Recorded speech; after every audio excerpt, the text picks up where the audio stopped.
a long time to get here. So, you know. Yeah, it was like a Texas for me and Ohio for him. yeah. Yeah, they're both the one. So, opening up, we're going to talk about the popularity of the series in the U.S., Funimation acquiring the license in 2004, and the Adult Swim run on Cartoon Network. So, in 2003, Funimation acquired the license to a animated series called Detective Conan.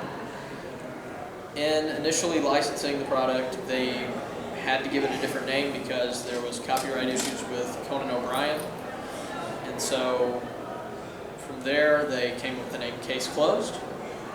I'm not sure how they arrived to that, but they did, and from there released the series on Adult Swim and on DVD here in America under the name Case Closed. So from there, we got episodes 1 to 52 on Adult Swim, and then Funimation was still in the days of doing single DVD releases, like 4 episodes on a DVD, and still you would pay $20 for this. Unheard of now. You would never do that. And this is before Funimation was bought by a company called Navar. And this was still kind of the way they did business. So Funimation released episode 1 through 8 on DVD, and then released episode 53 to 56, and completely skipped the Adult Swim release initially because it was on TV, and I guess they assumed people just were going to watch it and they didn't want to buy it. I wasn't sure. Really weird marketing strategy kind of occurred there. Some of those things were corrected once the company Navar bought Funimation, and then started just saying, hey, we're not doing the single season set anymore. We're going to do full-on season sets with a lot of our properties. Luckily, Case Closed fell into that. Second slide here. Funimation releases seasons 1 through 5 on DVD, and this starts in mid-2007, mid to late 2007. You start seeing the full season sets coming out, and they move away from those 3-episode DVDs. The show is over 800 episodes in Japan, and currently it is one of the highest rated shows over there. The show here, because of the mistakes that were made early on, the company wasn't really able to capitalize on it later, because some of those episodes that they released on full season sets later, people had already bought before on the singles, or by then they had already watched it on Adult Swim, so a lot of people had been exposed to that. So that kind of was hard to give the show a fair shake at that point because there were so many early mistakes made early. Would you like to talk a little bit about it? Yeah. So basically, after the initial Adult Swim run, they just ended up doing releases on DVD only. And it kind of hurt the series because, first of all, not that many people were buying the seasons because, one, it wasn't on TV, and 2, it wasn't as popular as, say, Inuyasha or some of the other animes out there. So those were pretty much dominating the market. So they really didn't give it as much attention as it should have been given.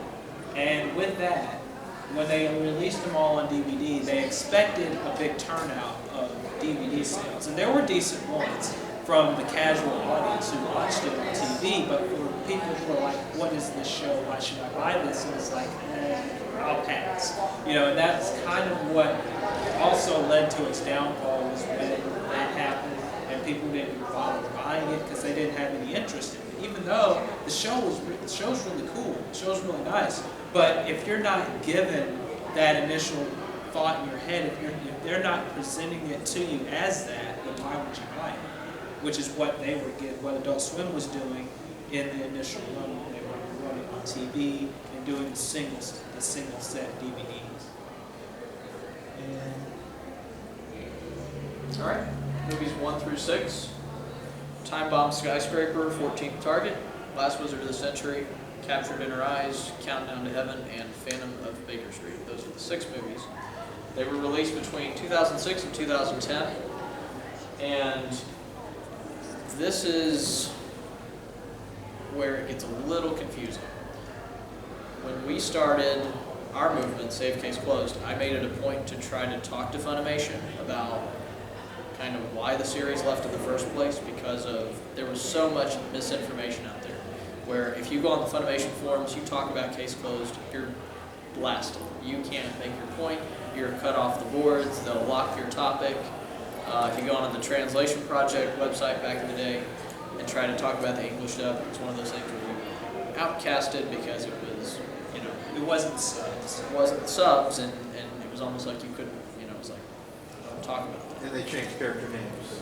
Right, and so it really threw them, I think that really rubbed them the wrong way. And yeah, they did change character names, which is something again, Funimation really doesn't do a whole lot of now in their properties. They keep a lot of the original names. Back then, I'm pretty sure when we get to this later on, when they had the character names, like say for Javiera, there was at least 2 or 3 different names from the manga and the anime to translate her name. For Kirsten? It was Kristen, Kirsten. Yeah, it was weird. There was at least 5 different names for her, Yeah. which is Kazuya in the manga and the subs. And there was like 5 or 6 different names for them. And then when you go to suspects, extras, presidents, whatever you want to name them, they all tried to have English names for them. And that also threw a lot of things off. When you had puzzles and cases that had specific translations or specific puzzles to them that really didn't need to be translated, they tried to translate them anyway, and the cases were kind of all thrown around, and it was getting really confusing. So there's so many different things you can point to when you say that Funimation kind of ruined the series a little bit for people, because with all these different changes they tried to make, with all these different adjustments, it really kind of took away what made the show great in Japan. Yeah, like the shogi case is the one I really... Yeah, those, especially those, what they tried to fix. Yeah. And they really didn't do much fixing. They did a whole lot of making things worse. And it made the cases kind of seem, So, again, then in 2013, they released the digital downloads for the episodes. And this is where people thought, the fan base thought, oh my goodness, here we go. Funimation's finally going to do something with the series. We're finally going to get a season 6.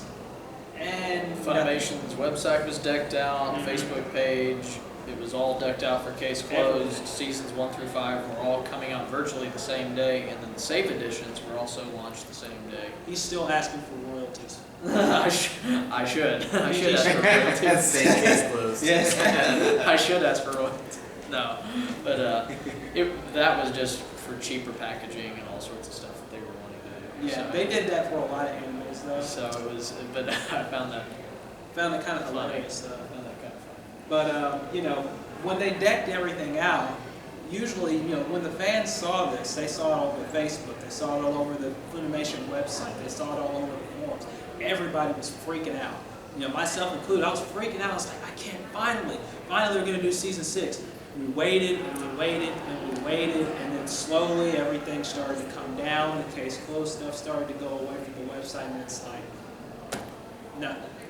Yeah, it was like, what was the point? What was the point? What was the point of all that hype? Right. Now, the cool thing was, and in the grand scheme of things, it doesn't mean a whole lot, but near the end of that initial release, the first week or two, I'm not sure if y'all would be familiar with Xbox 360, you could go back and look at the categories on how things were selling. Like, you could see what was top in the anime charts, and you could do that with virtually anything that they sold, movie-wise or television show-wise.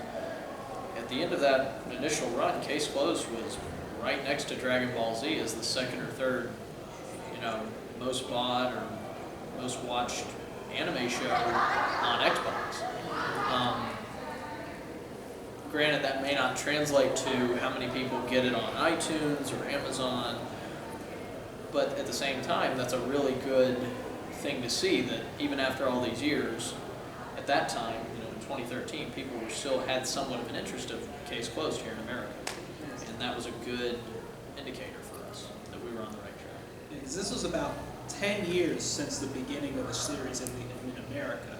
By the time 2013, by the time they did the digital releases, so to see that people still had an interest in the show after all that time was should have been a good sign for Funimation to keep going with it, but we're not Funimation, so we don't really make those choices. And then of course Hulu has movies 1 and 2 digitally now, and they now have the Lupin and Conan bonus. And on one note, it's great that they have it digitally because movies 1 and 2 are out of print.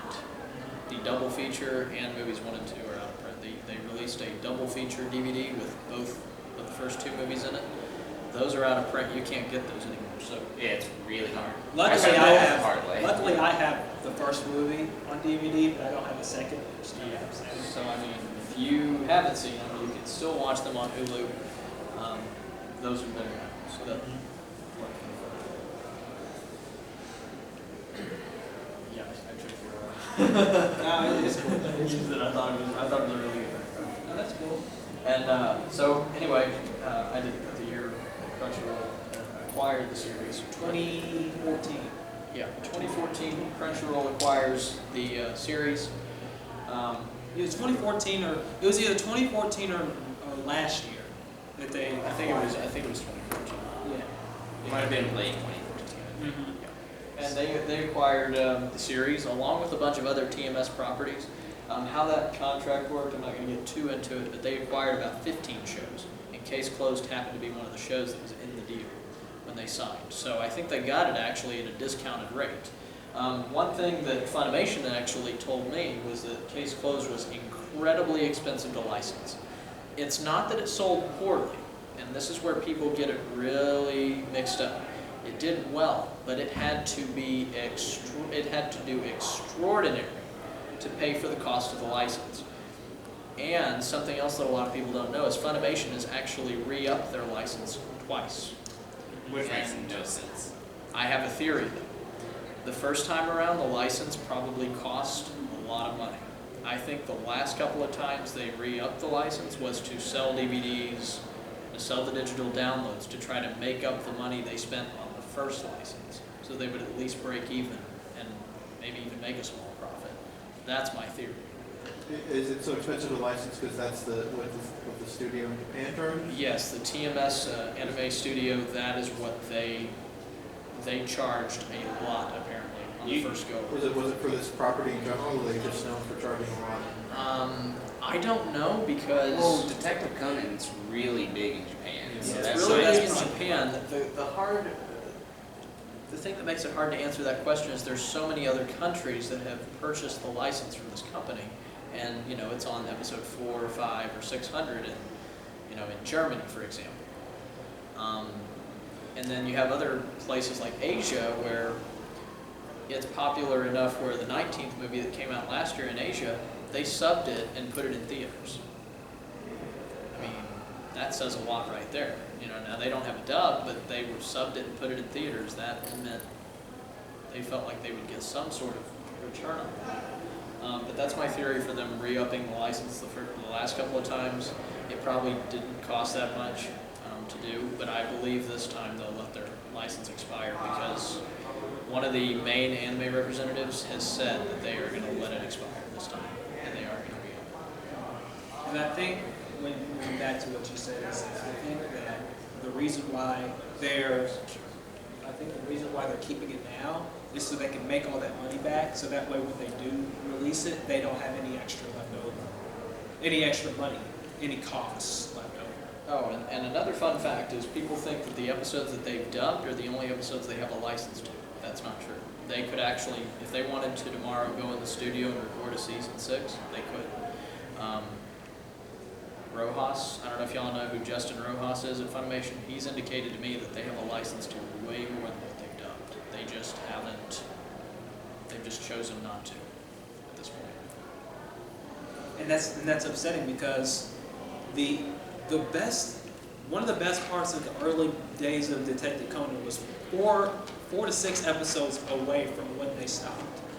That would have brought more people in, that would have brought more viewers in, but they stopped. That's one thing that really is upsetting, because when you go and you see episode 130 and then you see movie 3 and then you see Javier in there and you see her story and it's like about a minute of her story, about 20 seconds, you're like, who is this girl? Oh, that's when they introduced I? Yeah, in movie 3, and it's like, who is this girl? Yeah. You know, if you're watching for the first time, you're like, who is this girl and why should I care about her? When, you know, if you had just at least did a season 6, about 6 episodes from when you stopped would have been her whole story, well, most of her story, you know, how her sister got killed and all that stuff, you know? And then you would have had a proper introduction, but they didn't do that. So it's like, why? Why'd you do that? But just recently, this is really good news for us as a fan base. Last month, Netflix began carrying the series out of nowhere. Like, we woke up one morning, we woke up one morning and we went on Facebook. Streaming? Yeah, streaming. episode 749 to 799. So, We woke up one morning and we went on Facebook and somebody wrote it on our Facebook page. It's like, you know that Detective Conan's on Netflix now? I was like, what? And we put it on our Facebook page. About, what, 5,000 people saw that post? So the last I checked it was like 6,400. Yeah, 6,400. Well, 6,400 have seen it.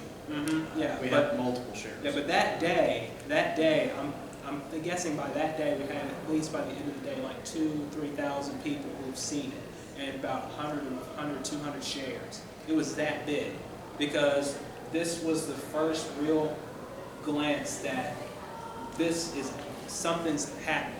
Because why out of nowhere would Netflix acquire it when there was no interest, there wasn't a sign of interest, there wasn't even a hint that they were even thinking about picking up Detective Conan. Crunchyroll I could understand, but Netflix, that's a whole different thing because Netflix is the big streaming site.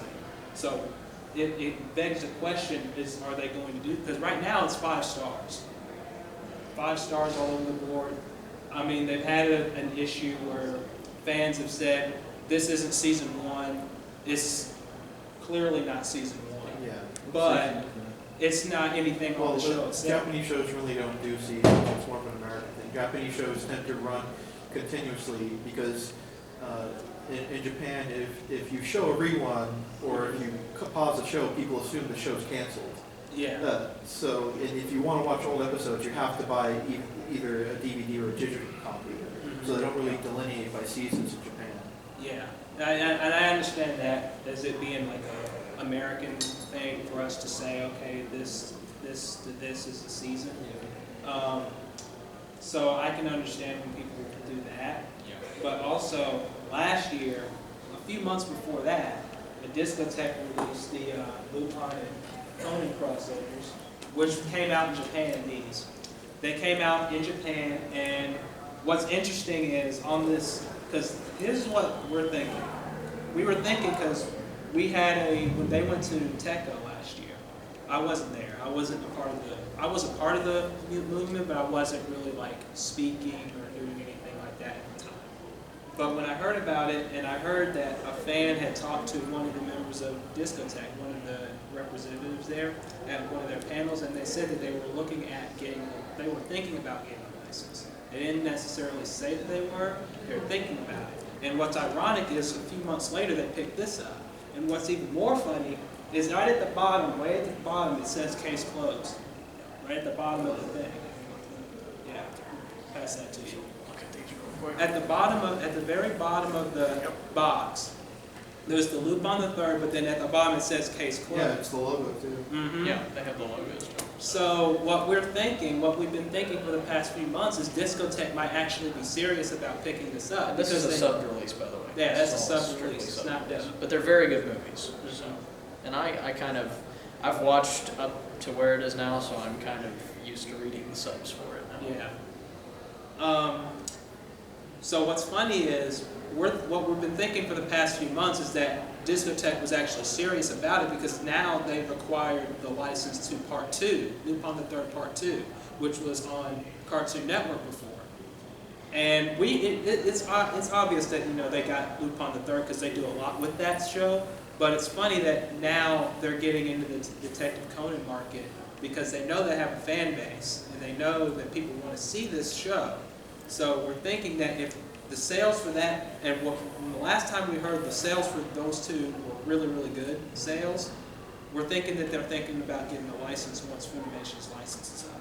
I think that's what they're waiting on, but they're also thinking that they don't want to take a risk that Funimation did, where they acquire the license and then it sells, but it doesn't sell enough to make back the money they spent for the license. So it's a question of what ifs at this point. It's a question of will it still sell?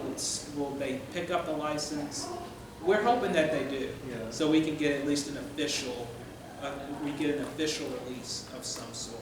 What always interests me about shows like this is the way it's marketed differently here, because it tends to skew, because subject matter tends to skew older, like more controversial subject matter seems to be more acceptable for a younger audience in Japan. And so we have shows like Detective Conan and Crayon Shin-chan on Adult Swim. Yeah. And it's just absurd. It would be the equivalent of showing, I'm trying to think. It would be something like showing like Steven Universe next to like South Park. Yeah. It's a very weird situation to be in. And funny thing is, in Japan, Detective Conan is a kid's show. Yeah. They treat it as a kid's show. Kids watch this, but in Japan they treat it differently because Conan is like a national hero over there, with the law enforcement and that kind of thing. Over here, you show that to kids, they're not going to like it too much. Parents aren't going to like it too much. Kids will love it. Kids will love it. Parents won't. Parents will get upset. Parents will start going, turn that off right now. So I was a kid when I started watching this on Adult Swim. Yeah, I was too. Yeah, we all were in this group. So we understand that they're going to treat it differently here than they will in Japan. Yeah. We're not expecting statues right outside the door of Conan anytime soon. But I mean, there's a fan. I mean, we believe there's a fan base. Now, obviously, the panel would indicate that. But I have to say, this particular con, I'm finding that there's more parties and a bunch of other stuff. Yeah. There's more sci-fi and which is fine. And horror. I mean, it appeals. So I mean, but in any case, but we're happy that there's fans here. Yeah, because it's hard because I used to live in Chattanooga. I used to live here before moving out here in Knoxville a year ago. It was so hard to find fans of the show here because I didn't think there would be. I didn't think there'd be anybody in Chattanooga that actually liked the show like I did. Maybe a few here and there, but not like you could actually talk to. Yeah, a good crowd of people. Yeah. So and I understand that, but at the same time, it's like I really would love to have people that I can talk to about the show, which is why I like being in this movement we're doing, because I can actively talk to people that won't go, oh, well, you're talking about the dub, get out. You're talking about, well, that's case closed, get out. That's not Detective Conan, that's not subbed. Don't talk about that here. And to be fair, we also have a part of our community that loves just the sub, but we don't shame them for it. We embrace them. We welcome them in. A fan of Detective Conan / Case Closed is if you're a fan, you're a fan, and I think that's what's missing in the community is unity. You've got a group here.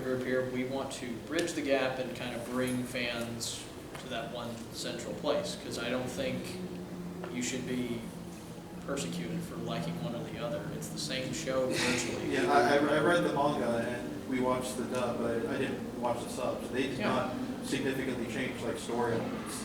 They had to really clumsily deal with the episodes that were Japanese puns. Yeah. Those were very difficult, but the story was essentially the same. It wasn't like a lot of other dub versus sub communities like One Piece where they just totally changed the narrative or something like that. Yeah, and I think they did that. And that's what we did. That's what he started in 2011. He started the Save Case Closed movement, and did podcasts and promos for the official release to try and get people to buy the official seasons and buy the official movies. The podcast was a way to, as I was talking about, bridge the gap, kind of say what exactly happened to the series. Because I think a lot of people, it went away and they didn't really know why, and so it was kind of telling that story and telling people why it went away and saying, hey, this is what you can do to help. You can buy the season sets, you can support it. I mean, it's hard to get people 100% behind that, but when we started, it was phenomenal. We actually had people, come to the group and say, hey, I didn't know that. I bought the show because, you know, it is gone, and I want to support it, and I want to see it come back. And there was a really bigger response than I actually could imagine for that. Yeah, I didn't know about the financial difficulties. I assumed it just didn't do well because it was on Adult Swim, but the main character was a kid. Well, and then here's the other thing. Funimation also indicated to me that the movies actually did very, very well. But the cost, I have to imagine, now they didn't say this, but I'd have to imagine, based on what they said about the series, the cost of acquiring a movie is probably a lot cheaper, so they probably did see a profit from that. Yeah. And they said the movies, they actually had made a profit from the movies.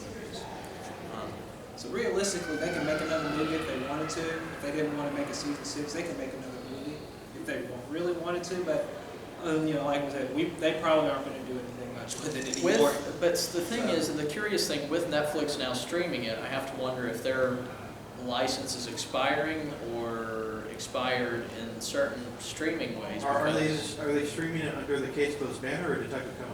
Case closed. So that would indicate to me that part of that license they acquired in 2013 to release them digitally either wasn't an exclusive license or the license they have is getting ready to expire. Yeah, I thought they might be getting around it by saying it was Detective Conan. I'm surprised. Yeah. It hasn't showed up in our queue of recommended, even though we rented like all the DVDs that we could find. A lot of them were destroyed by the time we got them, but. Yeah, you can look it up on Netflix, and it'll say episode 1. I mean, it's episode 749 to 799. My thought is I think eventually Netflix is going to carry the English dubbed episodes that Funimation had, Yeah. and then that will be a really good starting point to get people into the series. Whether they continue to do it subbed or Crunchyroll does something with it is a whole other thing. But did y'all have any questions for us in regards to what we've said or licensing? Crunchyroll have? Crunchyroll started at 7:54. Now here's the cool thing about Crunchyroll. They simulcast the show every 4 days now. So in Japan, it started out when they first acquired it, it was 10 days, then they lowered it to a week. A week ago, they came out and said, hey, we're going to simulcast it now, not every 7 days, every 4 days. So from the Japanese release on Saturday, you get it here in America on Wednesday. Very big. Crunchyroll has probably done more for the show in the U.S. than any other company. They've done a lot for a long time. I really admire Crunchyroll. Like I really like those guys, and they've done a lot to help the series. But any more questions? I think the one other thing we haven't talked about is I don't know if you were going to bring it up or not, is the fandom. I am. I actually wanted to show a full episode today. Oh, really? A light crowd, I was actually going to show a full episode. Nice. Look at me. So basically, Travis, you might want to turn the camera off before you do. Yeah. Because that'll get struck off YouTube. yeah, we already had a lot of trouble.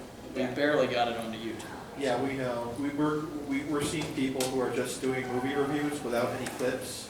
Just for mentioning the name of the movie, they're getting content ID in the past few weeks. Yeah, Yeah, that's pretty outrageous. Yeah, YouTube is getting into a lot of. I didn't put that's why I didn't put the fan button. if you get it, if you But that's give what it's called, the Silver Bullet Balls. It was an idea made by one of our members of the community that we named the fandom that. Yeah, I was when we started. I really didn't think we would get to where we did full episodes, but it was a vision that I had that maybe we could do somewhat of a continuation on our own, an unofficial release, and maybe that will drum up interest for people to want to acquire it, you know, or to buy the season sets. Honestly, that was the thought process going into it. But it's done really well. And we actually have just enough time to shut them.